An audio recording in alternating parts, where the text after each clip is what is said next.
If you're an online music teacher and you need a different way to make 10K per month without working 40 hours per week, then this is going to be the training for you.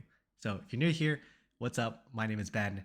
Along with being a music teacher and a coach, I want to show you the exact six-figure studio roadmap that's been able to help my teachers make at least 10K per month with their music studios without burning themselves out in the process as well. So I know there may be a lot of skeptics out there, but I'm not looking to convince you on anything here. I just want to be able to show you what's worked for me, what's worked for my music teachers, but to really expand your vision and belief of what is possible as a music teacher as well, and especially for our industry. So by the end of this video, I want to give you a simple invitation. If you want my help, if you want my community's help with helping you implement the training faster and easier, then there'll be an invitation at the end. But if not, totally okay. My hope is that I hope you get a lot of value out of the strategies and the new perspectives inside of this videos to help you reach your next income goal with your music studio. So without further ado, let's go ahead and jump right in. First off, we got to talk about who this is not for. So if this is you, then feel free to click off. I'll see you in another video. But this is not for beginners. So anyone struggling with pedagogy, tech, knowing how to even teach online, I feel the best people who this is for are those that already have that down, right? If you're just starting teaching, if you're just starting your studio, then this may not be the right step for you just yet. But also, this is not for teachers who want to stay in the traditional model. So I'll describe that a little bit more as well. But teachers who only just want to teach private lessons and aren't open to expanding in other ways. If you are someone that wants to scale to the moon with a bunch of teachers, this may not be the right step for you as well. If creating doesn't excite you, then this may not be the right video for you as well. This is going to involve a lot of creating and a lot of being a creative in this space. So if that's not you, again, feel free to click off. But if you don't have standards and boundaries on who you accept in your studio, this is going to be a really tough watch for you as well. If you are someone that just lets anyone with a paycheck, anyone with money come into your studio, then this is going to be a bit tough for you as well. So who this is for, though, we're going to focus on 5 things in this video: profit, scale, simplicity, impact, time, and energy. So with profit, the goal is to increase the income coming into your studio. I want you seeing more money in the bank account so that you can feel less stressed about your personal finances. But profit is a big one because I've talked to a lot of music school teachers, and their profit margins are very slim because they're paying their teachers and they're paying for expenses with the building. So focusing on profits is going to be important so that you can make sure that you're not bringing the stress of needing to make money into your marketing and into your studio. We'll also talk about scale. So we'll work on creating your own hybrid program that will allow you to continue working and growing the studio without increasing your teaching time while maintaining those high profits as well. So I want to make sure that you have room to grow your studio and yourself as a leader while not having to feel anxious about hitting your limit as well. We'll also focus on simplicity. So simplicity is in terms of our marketing, in terms of running the studio and growing the studio.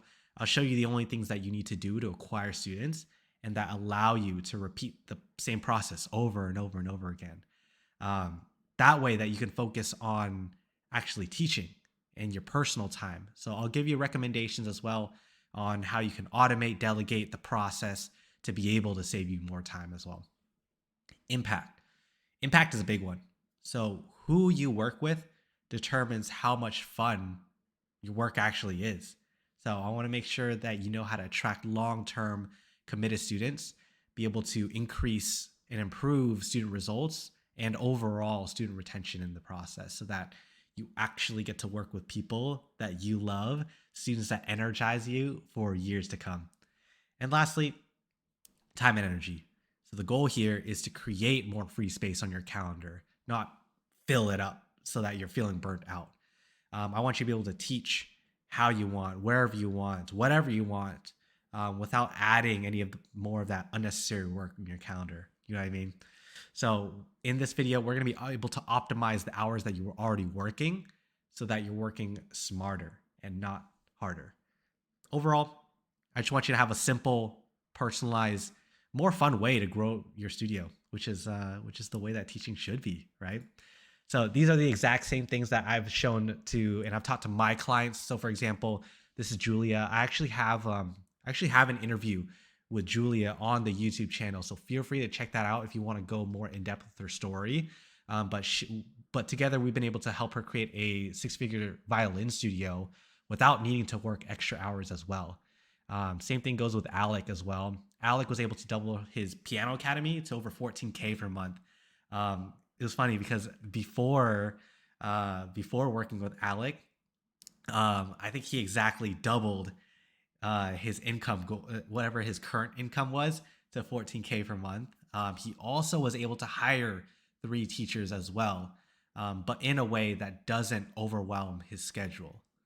So those are just a couple of the clients that I've been able to work with.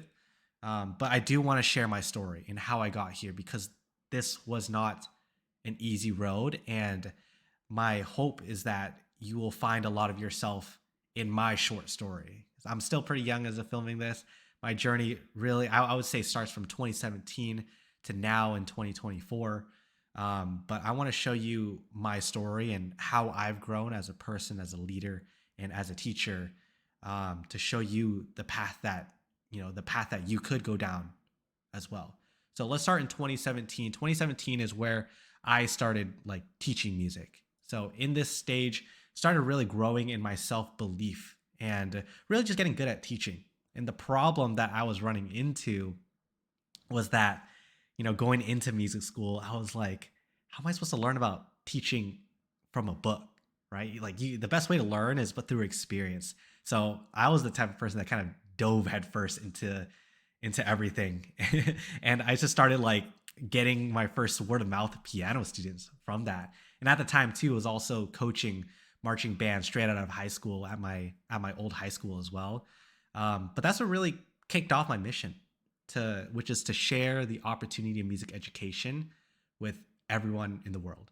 And at that time too, I should probably mention that my vision for myself was to be a high school band director. So just imagine like younger Ben wanting to be a high school band director just because that's all I knew at that moment. So we go moving fast forward to 2022 now. 2022 is the new year of new opportunity. So that was the first time I ever felt capped with my piano studio. That's where the problem started happening, because I felt like I either had to get more students and continue to feel burnt out, or hire a teacher, get a physical location, or just settle for a lower income. And this was hard because if you've ever been like a music major before, it's like nothing like being a college student. Like you have to not only go to classes, you have rehearsals, practicing for your juries, more rehearsals. But then for me, I had to run to my car, get in the car, travel to my piano students, and then travel back for night classes. So as you can imagine, I was just, at the end of the day, I was just feeling exhausted. And I had to go to bed being like, holy cow, we're going to do the same exact day tomorrow. So my solution at the time, though, this is again, my vision was not expanded as much as it is now. I didn't think that I could grow my piano studio anymore. I thought it was capped. So instead, I started coaching music teachers to be able to make more income, because what I knew at the time, I was like, okay, you can make way more money doing coaching. I thought it was more lucrative at that time. But it was a way to supplement my income at that time while also contributing to my mission as well. So what expanded for me was that I realized that coaching is a different way to contribute to my mission. And that's what really planted the seed there, which moves on to 2021, the next year. So the problem here, this is the year of my graduation.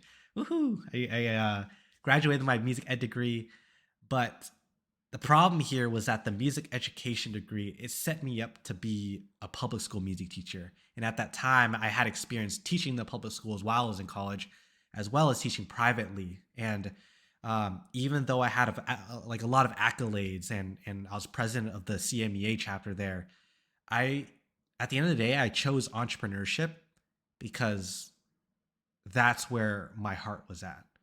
And I turned down like doing a fifth year and doing a teacher credential because like even though that's what I was working so hard for, like I just felt I didn't feel aligned with it. And this was a really, really hard path for me and a hard decision because I really felt like I was at a fork in the road. And at the end of the day, I felt really empowered being able to choose my own path.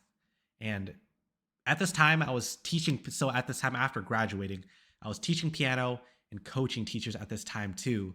But my thought was that, okay, cool. Now I don't have rehearsals. I don't have all the school stuff I have to worry about. I can actually teach more and I can actually coach more. So at that time, like my capacity opened up and I started growing my piano studio. I started growing my coaching even more. Um, but the big way that my vision expanded was that after helping and coaching for a year, I learned and I experienced that like I could make a living teaching piano, right? Like teaching piano is a viable path to make a living because I've helped all these teachers be able to fill up their schedules and be able to do that for themselves. Why can't I do that for myself now that I have more time? So I started doing that. I started growing more and being able to, and it helped justify my reasoning for not doing a teaching credential because I was like, okay, I can be able to make a living teaching piano privately. I know that. I've helped teachers do that. So I'm going to do that for myself. Which fast forward to 2022 now, the problem is now figuring out where does my impact lie best. Because now during 2022, I felt even more burnt out as coaching started growing and it started hitting the same problems as I did back in 2020, where I was feeling capped again. My capacity grew, but then I filled it up. And now there was constraints in both parts of the business. And for me, I felt like my heart was really set on, okay, I want to go all in on coaching because that is where my impact lies best. But the problem that after looking back on it, the problem that I learned was that the image of my past identity really stopped me from transitioning quickly. So I had a year-long transition where I didn't take on any more piano students, and I just naturally let them go if they wanted to leave. But the reason why it took an entire year is I kept thinking to myself, like, who are you to coach music teachers if you're not even a piano teacher? So the imposter syndrome coming up, and I kept thinking, like, if I'm not a piano teacher anymore, like, are people gonna respect me? Are people gonna listen to me? Um, but at the end of the day, like, obviously, as we're filming this right now, I went all in on coaching, and that was the best decision that I made because I didn't let my past identity control my future anymore. And I feel like that's an important lesson because with a lot of teachers, there's lots of, and I've talked to a lot of teachers who have felt like they have outgrown their past identity. You know, the way that they were teaching before doesn't align with the season of life that they're in now. And a lot of us may feel like beginners. A lot of us may feel ashamed and almost feel like frauds for starting a new direction. But this was another fork in the road for me where because I believed in myself and because I went all in on my ability to coach, and which still contributed to my mission and impact of sharing music education with the world, I decided to go all in with that. Which then from there moves on to 2023 because now that I'm going all in on coaching, I was making the money that I wanted. But like why wasn't I happy? Right? And I call this part the creative or the balanced creative. So this is now the chapter in my life where I finally balanced my life between being a musician and focusing on music production and also coaching as well. Because the problem was like I was making the money, but my life just felt like felt like such a boring routine. I just like I remember going to therapy, and my therapist was like, "So what do you do like other than work and watch Netflix?" I'm like, "Nothing really else." And he told me like, "Hey, you should probably get a hobby." So at that time, I decided, I was like, "Hey, I haven't actually felt like a musician at all throughout like 2022, especially because that was the first year where I wasn't in music school anymore. So being able to focus on music production again, something that I've that has been my dream since high school. I've always wanted to produce music because I've looked up to all these DJs, and the artists I listened to made EDM. Actually being able to go all in now on music production helped me feel alignment, fully coaching and living my dream of being a music producer. And that really helped because not only was I able to serve better clients throughout this process of learning about myself as a musician, I was able to release 28 tracks. I accomplished my goal of getting my first paid DJ gig as well. But overall, I feel like the reason why 2023 was my most happiest year is because I felt more aligned, right? I was able to move out in 2023. I got the freedom to work remote. I have time to be a musician again. And my clients that I got on, they energized me instead of drained me. And what was important with this year was it finally felt like it clicked, where I was actually practicing what I was preaching. Because a lot of the clients that I wanted to work with, a lot of the teachers, they wanted to create six-figure studios, not just to get more time and freedom for their own personal life, but specifically the ones I enjoyed working with were the ones that want to use that freedom to be a musician again, to actually have time to practice, to actually have time to perform and dedicate time to why they even started teaching in the first place.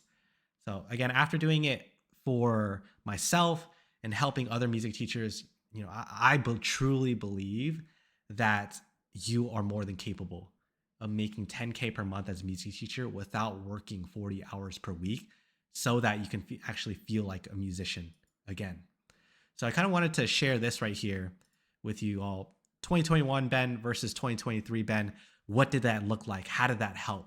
In terms of profits, right? I was spending more and earning more. I also thought that I had to hire teachers and create a complex music school back in 2021. I was also like at that time too, I was trying everything. I was just feeling so overwhelmed with trying to get more students and filling up my practice that like I was just looking everywhere, and I was feeling really burnt out from that as well. But most importantly, I didn't feel like I had the impact or the energy to teach because I was feeling unaligned with the students that I have outgrown at that time. And I even canceled lessons out of exhaustion, and that's something that it's really hard to admit. But there was times where I'm so tired, like I can't teach today. So I would cancel lessons just because I was tired. But at the end of the day, I felt embarrassed because I knew I could teach, but it just wasn't translating to income. And I would say that is contributed to living out of fear, living out of scarcity. Because when I started changing that, like in 2023, when I started living out of courage and creativity, that's when everything shifted. I was able to focus on just having a lean team. Um, I can scale by either raising my prices and creating scalable fulfillment models with myself and with my business. I felt really detached from the outcome, but more importantly, I had higher standards and boundaries for myself, which translated into higher rates, which is able to help my business grow even quicker. But like, at the end of the day, too, I just had fun. I had so much more fun in business and in my own music when I was able to live a life where I was detached from the outcome, live a life where I was having fun, no matter if it is in the studio, in my coaching, or in my music production life, in my personal life. The key here was that I felt like I had to live a different life, whether it was in my coaching or my piano studio, when in reality, the way that you run your piano studio, the way that I treat my art and my music is the same way that I should treat my business. And that's where it really clicked. So the next thing we're going to jump into now is the six-figure studio roadmap. So what does that look like? First involves becoming an irresistible music teacher. Well, then we'll talk about the student acquisition system, and then we'll talk also about the hybrid model. And underneath each, I just listed a few skills that I feel like are the skills to learn in order to master each of these pillars. So I like to think of the systems not just as this machine, but us as the machine. As we're improving ourselves, we are improving the skill sets to grow the business. So with becoming an irresistible music teacher, we're really practicing our skill of vision, our belief, expanding that. We're practicing our skill of messaging as well, offer creation. When we're actually in the heat of the marketing system, that's when we're really working on our content creation, working on our copywriting, we're working on our sales. But especially with the hybrid model, as we start to expand to more scalable models of teaching, there's a higher level need for pedagogy. There's a higher level need of leadership that we need to be able to build in order to start teaching in that way. So first thing I want to start off with is becoming an irresistible music teacher. So becoming an irresistible music teacher, it involves a few things here. So transformation of self, standards and boundaries, unique messaging, and irresistible offer. So the overall problem that we're trying to solve here with becoming an irresistible music teacher is that I see a lot of teachers who are feeling burnt out from uncommitted students or low quality leads.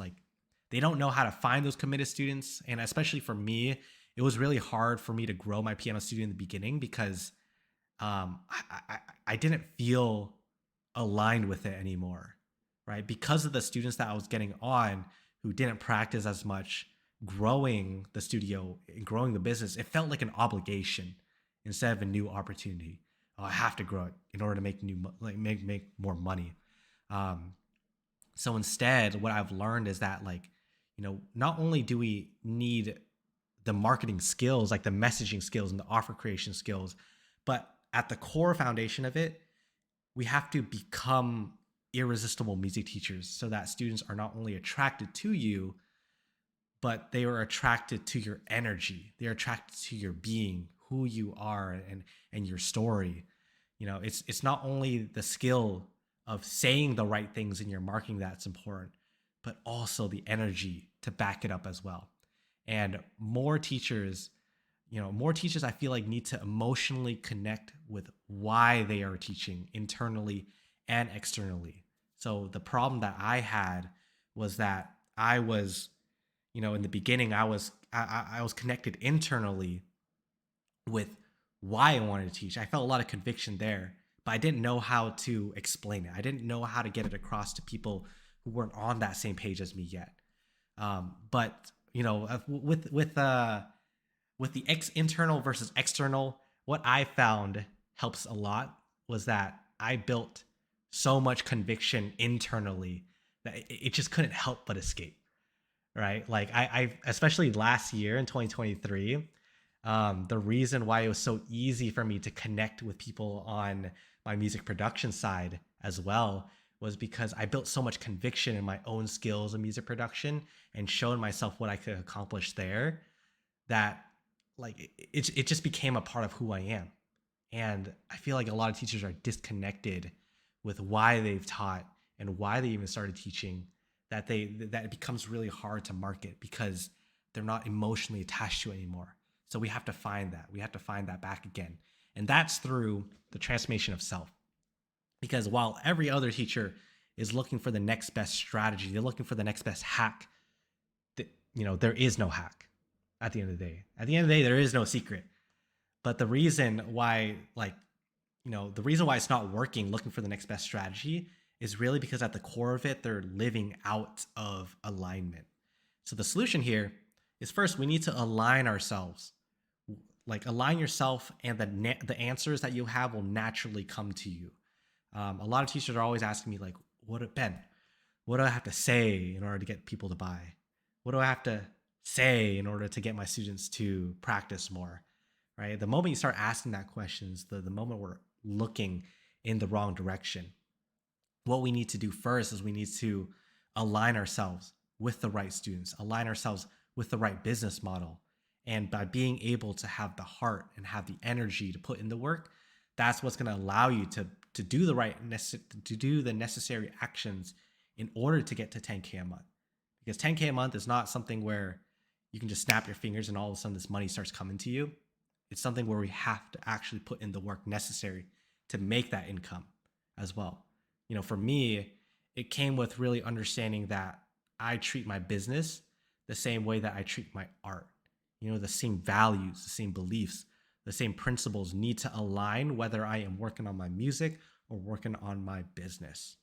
So from that really came a stronger sense of standards and boundaries, because the problem was that, the easiest the easiest way to earn more money is to raise your rates in your studio. And the struggle though really comes in, taking everyone in and not enforcing those high prices, right? When we're thinking about where our prices need to be, I feel like your prices is a reflection of, your standards and your boundaries. So the solution here is putting yourself first, right? And what we need to do is we need to clarify who you let into your high touch offers, right? Clarify who is actually best fit to be in your close proximity one-on-one lessons and who is not a fit for that. And understanding this allows you to have more control, more flexibility over your schedule.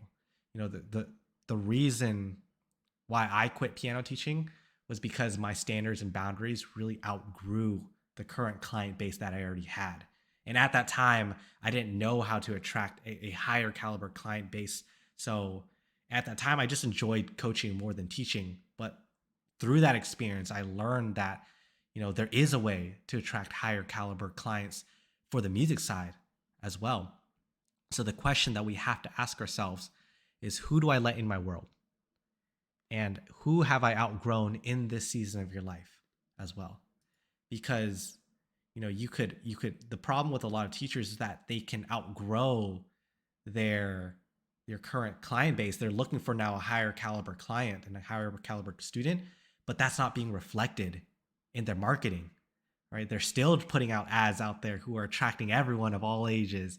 When teachers, especially though when teachers are looking to niche down, they feel really frustrated because the students that they're getting in isn't aligned with who they want to attract. So the solution here is now building up our skill of messaging.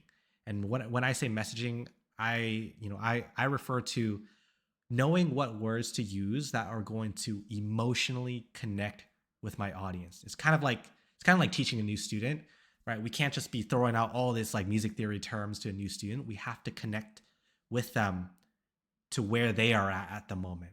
It's exactly the way that we teach. So the same thing with our marketing. We want to not only find a niche, like a niche that people will pay more for, but we need to make sure we solve an urgent problem. It's kind of like the comparison between like a beginner and a professional and an aspiring professional musician.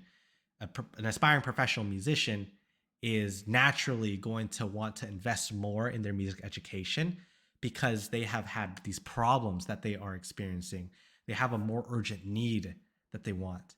But how you stand out from the crowd with your messaging and your content is asking yourselves the question, how can I make my content more like a dog whistle, where my ideal students listen in and everyone else ignores?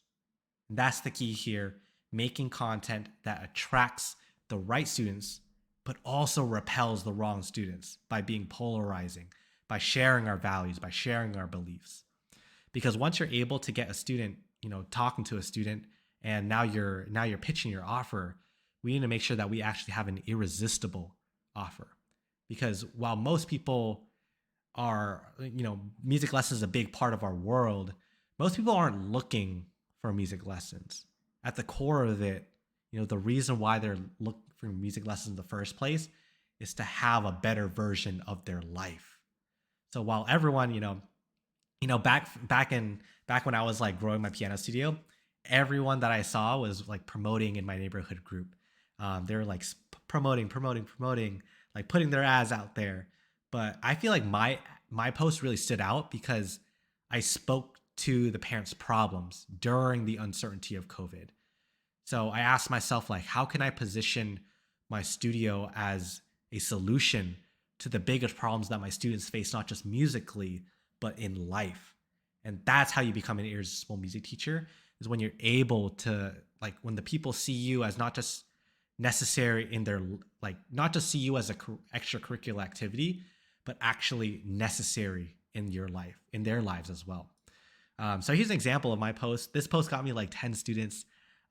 You could copy it if you wanted to, but I want you to just understand like why this works, especially during COVID. Right, I really wanted to speak to what were the parents' needs, what were the parents' problems, and that was the key that really helped me be able to, have this post convert and help me grow my studio really quickly. So here, action item. I want you to ask yourself now, what are the habits, standards, and boundaries that I need to uphold to become the person that I need to become the teacher that is able to support a six-figure studio level as well. I wanted to share a quick story. One of my clients, Emily, um, she's awesome. She's not only the type of teacher that is relentless as well, but she was able to follow our student acquisition system, follow our roadmap, and she earned 10K a month in just a single month, and she's still doing that to this day as well. But the key here was not just what she did with her marketing, but who she became. And a big part of her transformation in 2023 was being able to reset in her music school, to be able to change the culture of her music school so that she is able to retain better students, be able to attract better fit students as well. And that first came in with the transformation of herself. So not only is she earning the income that she wants, but she loves the way that she's running her music school as well. So let's go ahead and move on to the student acquisition system here. So I just want to make a note that I have an entire crash course for this. So I won't go too in depth on the exact step-by-steps, but I want to give you the high level overview of what it involves, how you can be able to implement it in for yourself today. And I'll also show you exactly what I am using right now as of filming this video as well. So this one is important though, because if you find that you don't know where your potential students are on Facebook, or most of your engagement comes from families, friends, and other teachers, then the problem is that you either don't have an audience at all, you're not posting in the right place where your ideal student is located, or you don't have the right quality of prospects added into your audience as well. The traditional way that I've always grown up to believe is that you can just be a good teacher and the students will come to you. But what I feel like that makes us do is I feel like that makes us have a reactive like I feel like we're being reactive instead of proactive with our mission.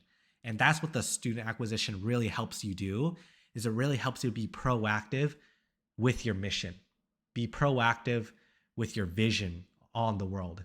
So the solution here though is to have a simple process for consistently growing your audience without needing a gigantic follower count as well. You don't need to be a huge YouTuber in order to grow your studio.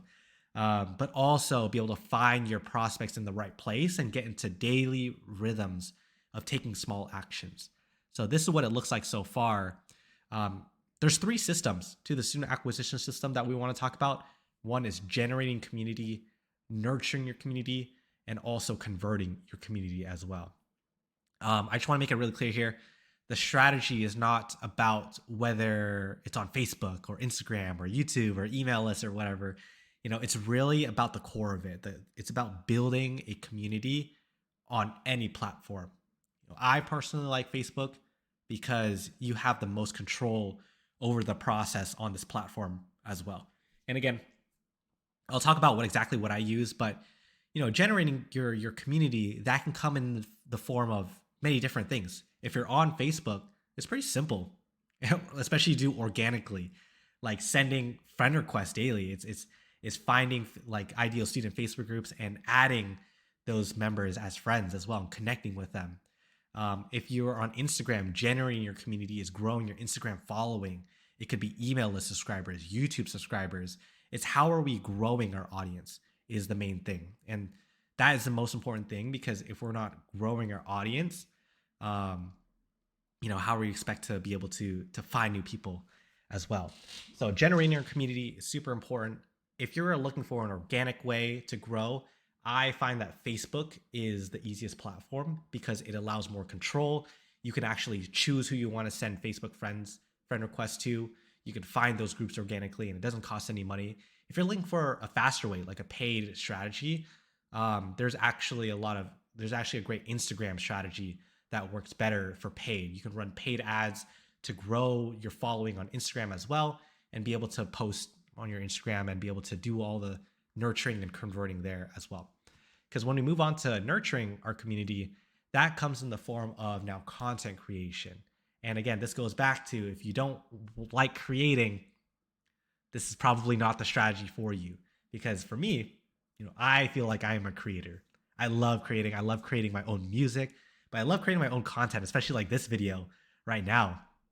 And the main thing with like content creation, that it can come in the form of many different things. It could be text posts on Facebook. It can be pictures on Instagram. It could be videos right here. It could be an audio, like a podcast. For me, I'm really thinking, okay, how many times am I going to post this week? And the main goal with this is having your audience trust you. That's the thing. It's just gaining trust with your audience so that they get to know you on a personal and a professional level. And the last part here, the system is converting your community. So now we have to take them off of social media and into a more intimate environment, whether that be like building connections through the DMs. It could be booking calls, booking trial lessons as well, getting them off the platform and into like that one-on-one setting with you. It could also be just sending out checkout links. If that's how you like to make your sales, just sending out the sales page and sending that out, then that's awesome as well. But the thing here, if you see in my chart, like the middle part here, I'm really thinking about systems and I'm really thinking about what is it that I can control. And once you focus on that, it really becomes easy to eliminate the noise and focus on those revenue generating activities. So for me on Facebook, what this looks like, what do I actually use? This may change as I grow my business, but for the time being, this is what I do. So in terms of generating community, what I do is I've joined 3 to 5 ideal client Facebook groups, and I send 30 to 50 friend requests daily. And that's it, right? And how I think about this is a little different than some other music teachers. I've heard some music teachers feel really hesitant to send friend requests. And for whatever reason that is, I've gotten past that as well. I see friend requests as a way to extend my hand. And if someone doesn't want to be friends with me, totally cool. If they want to be friends with me, awesome. Welcome to my world. But I'm consistently sending friend requests so that I'm consistently, connecting with new people every single day. The next part here is nurturing my community. So this is my content strategy right now. And the content strategy is actually the easiest part, because it really just comes down to what can you sustain right now. It could be anything, right? Like I used to post every day on my Facebook, and I used to do live streams in my Facebook group. I don't do that anymore. Why? Because I can't sustain that right now in my life. But what can I sustain? I could do 1 to 2 YouTube videos every single week. If you follow me on Facebook, I do 3 to 5 Facebook posts every single week as well. But also in my email list, I email my email list 6 to 7 times per week. And I like to give myself ranges on what it is for those, so that I actually have flexibility, so that if I don't hit 5 Facebook posts a week, I'm not feeling discouraged. I have something to work in with. And then converting my community as well. There's 3 reasons why I reach out to people. One is I connect with new friends. Any new Facebook friends I get, send them a nice message. Say hi, say what's up. The important thing here is that I'm not pitching to those people. I'm not straight up cold DMing people, pitching them, telling them to buy my stuff, because it doesn't make sense to. It feels icky to do that. I'd rather just start off a human interaction. And that's what I feel you should do as well. Also, anyone that engages my content as well, I always reach out to them, thank them for supporting my content, ask them questions to see what resources I can send them as well that can help them. But also, anyone that's needing more support that is like directly asking me, I'll book calls with those people as well. And I just keep these systems consistent, right? Because what's important here is that although we have money goals, it's important to stay detached from the outcome. I cannot control who accepts my friend request. I cannot control who looks at my content. I can't control who wants to buy or not. But what I can control is my inputs and what I put out there into the world. So my saying is something. This is a phrase I get from my coach as well. But consistency over intensity, right? If you're feeling really busy this week and you feel like you can't hit your consistent goals, then feel free to lower that a little bit for the time being. Bring it back up when you have that energy again. But this is the exact system that I use currently right now to be able to grow my coaching business as well, and what I suggest to a lot of my teachers who are growing their studios as well.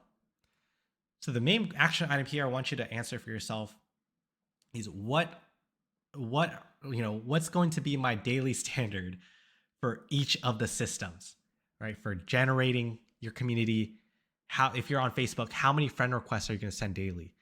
How often are you going to post?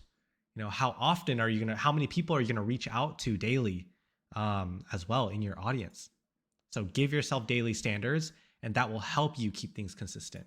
So this is the same exact thing that one of our clients, Simber, was able to do as well. She was actually able to get her first 10K a month with her online harp improv course, which allowed her to have the freedom to travel, to perform, teach on her own terms. I have an interview with Simber as well, full interview with her breaking down everything exactly how she did it.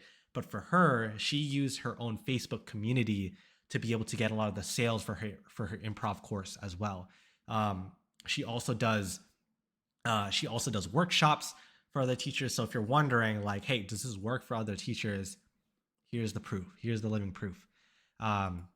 Which moves on to the hybrid model here, and this is the thing that a lot of teachers come to me for, because they're facing the same exact problem that I did in college, which is that traditional private lesson model, if you want to make six figures. So the problem that I've seen with the traditional model is that they're trading time for money, so that the more students that they get, the worse your life feels as well. And it's really difficult, like for a lot of those teachers to expand past their community if they're not online as well. So at the end of the day, the problem that I was going through was that I was spending so much of my time and energy teaching the same concepts over and over and over again.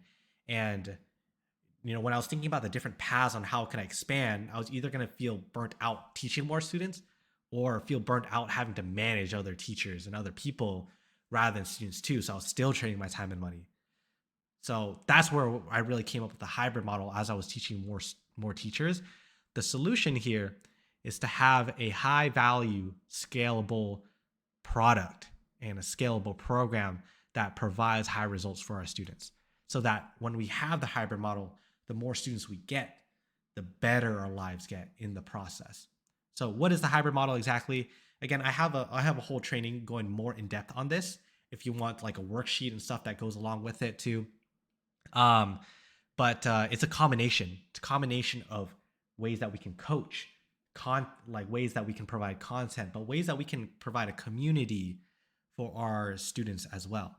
And I like to think of it too, like at first, when a lot of teachers hear this, they get kind of overwhelmed because they're like, oh my God, do I have to like start creating my own course? Or man, like I've never like had my students interact with each other. What if it's all awkward? What if they don't gel together, right? So I want to introduce you to this concept that I've learned from my coach, the 100 units of energy. And I really like this too, because it really answers the question of like, how do I start adding my own hybrid model without breaking everything, right? I'll give you examples on what different hybrid models look like, but the key here is that the hybrid model is not what your hybrid model is not what I say the hybrid model should be. For me, the hybrid model is a flexible model that is able to support the lifestyle that you want to live. And that's really important too, is that the problem that I was facing before is that I was trying to fit in a model that didn't work for who I am as a person. So as you are learning this right now, I don't want you to feel like, oh, I have to do my hybrid model this way, or I have to do my hybrid model that way, because then we're just contributing to the same problem that we were facing before. So as you are thinking about the hybrid model, listen to the different examples on what teachers have done and try things out. Be a scientist, experiment with different things as well. But I like to think of this as like the 100 units of energy, because then it becomes a little bit more tangible in how we are breaking up our studio. So we can put those 100. The problem is that, like, I see a lot of teachers putting the 100 units of energy all inside of coaching, and that's great, but um, but then that's the same problem that we're going through, right? We start trading our time for money. But if we start to sprinkle in more into, maybe you can create a course, making you can add in a little bit of community, then that's what's really going to help out. So first example I wanted to give, I had a piano teacher. His name is Michael, and he used to offer one-on-one lessons every single week. Um, but now, but when we were working together, he moved into a model where he was doing one-on-one lessons once every single month, and he had 2 weekly group coaching calls. And of course, that's something that he changed overall, but that's an example of what you can do as well. You can start to reduce your amount of one-on-one time and maybe start to add in more group coaching time as well. Especially for the course part, I had a client, Avery. He offered his video course, his music production like course. It was like a video course that people could go through, and it was self-guided, but he used that as the main curriculum for his music production program as well. So that what he had his students do is that he had his students go through the course. They learned in the course. So that he didn't have to teach the same thing over and over again. And that way he could spend less one-on-one time with them, but have the one-on-one time be more effective, because instead of teaching the same thing over and over and over again inside of his one-on-one lessons, he was able to coach them. He was actually be able to give them feedback on things and focus on things that, he couldn't have time for if he was just teaching the same thing over and over again, which in the end of the day allowed his students to get better results, because they were able to better allocate their teaching and their coaching time. And then the community aspect as well. So easiest way to do that is by adding in like an online community into your studio. So when we're thinking about community here, I have a teacher, Victoria. She's a vocal teacher. She was able to add in a community for her Pro Plus singers. So for her high ticket students, she added in like a Facebook group, and inside of that, they could post their songs of the month videos. They could support each other. So for you, think about how can I start to get students to just know that they both exist, right? Like when I was teaching, when I was learning piano growing up, I felt really lonely, because the only time I got to see the other students was at the recital, which is like twice a year, right? And for many of you, some of your students may not even know the other student exists in your studio. So how do we create a program that is scalable, that allows students to be able to help each other out, so that you're not the only one teaching and coaching at the same time? We'll have your student community there. That's going to be able to, give them more motivation and more of a reason to be able to see that they're not alone in this process. So those are just a few examples. I have a lot of videos of the different clients I've worked with who has their own hybrid model.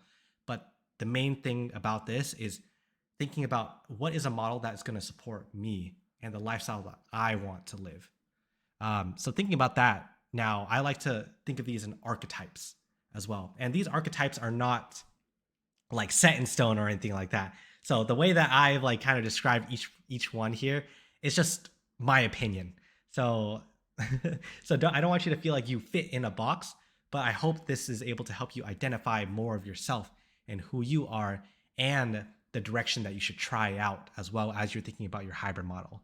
So the goal here, again, it's really to understand who you are and creating a model that fits you. So rather than trying to fit yourself in another model, um, find a model that works for you, um, so that you're not just trying to do what every other music school is doing as well. So the first thing that I want to, that the first archetype that I listed out here is the teacher. So the teacher, I find, enjoys teaching lessons personally, right? If you like to teach if you like to teach the concepts yourself, and you can enjoy a full lesson of schedules, or like a full schedule of lessons, then this is probably who you are at the end of the day. If you like teaching your one-on-one lessons, if you don't see yourself doing anything else, that's totally cool. But what I will say is that in order for you to grow, it really just comes down to raising your one-on-one prices at the end of the day. If you're not wanting to create like a group coaching part of your offer, or a course part of your offer, or community part, and you really just like teaching one-on-one, then you need to be able to raise your one-on-one prices. And I also wrote here, student quality is going to be a priority for you as well, so that you don't burn yourself out in the process. So what does that involve? If you find yourself as a teacher, it's probably going to be really easy to fill up your schedule, because one-on-one lessons are really easy to fill up. But what you need to have higher standards, higher boundaries for yourself, so that you are charging the prices that you feel that you deserve, and also making sure that you get students who don't overstep those boundaries as well. So going on to the coach one, this is where I feel like I like fall under as well. So this is all about mentorship. It's all about feedback.